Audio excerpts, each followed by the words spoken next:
এখন আমি আলাপ করবো আপনার সাথে কিভাবে সাপের কামড়ের দংশন থেকে বাঁচবেন।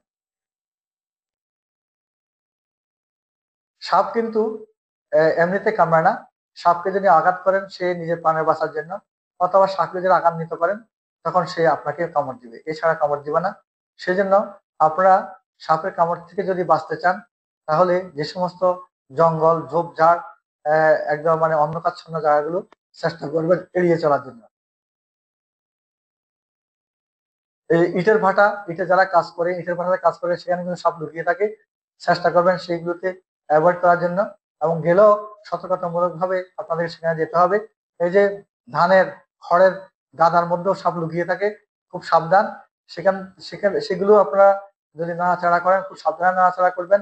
এবং যদি দেখেন যে সাপ আছে, সাপকে মারবেন না, ধরবেন না, সাপ নিজের গতিতে চলে যাবে।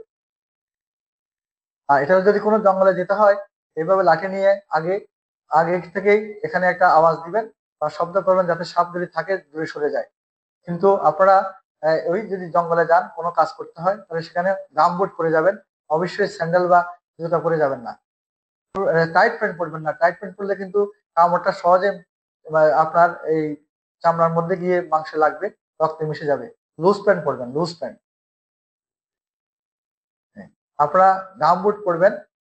জুতা পরে কোথাও জঙ্গলে বা কোথাও যদি সাপ যেখানে বাস করে সে জায়গার মধ্যে আপনারা সহজে যাবেন না। অন্ধকারাচ্ছন্ন ঘরে থাকবেন না। এবং যে সমস্ত জায়গার মধ্যে আমরা ঘরের মধ্যে যদি কোন আছে আনাচে যদি কাজ করতে হয় লাইট জ্বালিয়ে কাজ করবেন, তাহলে সাপটা আপনারা বুঝতে পারবেন। এবং অন্ধকারে সাপ থাকে, আলোর মধ্যে সাপটা কিন্তু থাকতে চায় না, সাপ পালিয়ে যায়। তারপরে এই যে আপনারা সাপ দেখলে সাপকে তেড়ে মারতে আসেন, মারতে যাবেন না। সাপকে সাপের গতিতে থাকতে দেন, ও চলে যাক, সাপ চলেই যাবে। কিন্তু সাপকে মারতে গেলে সে কিন্তু আপনাকে সবল মারবে। এই এটা দেখেন, এই যে সাপটাকে আপনারা অনর্থক মারলেন, সাপটা কিন্তু বসে আছে, সাপটাকে মারলেন, আপনারা মারতে গিয়ে আপনারা মারা যান এবং সাপটা তো মরলেই। এগুলো আপনারা করতে যাবেন না।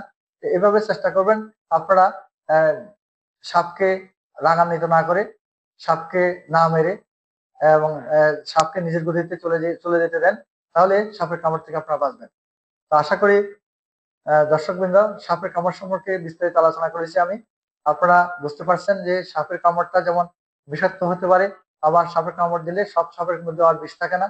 তো যাই হোক, আমরা ধরে নিতে হবে যে কোনো সাপ কামড় দিলে এটা বিষাক্ত সাপ।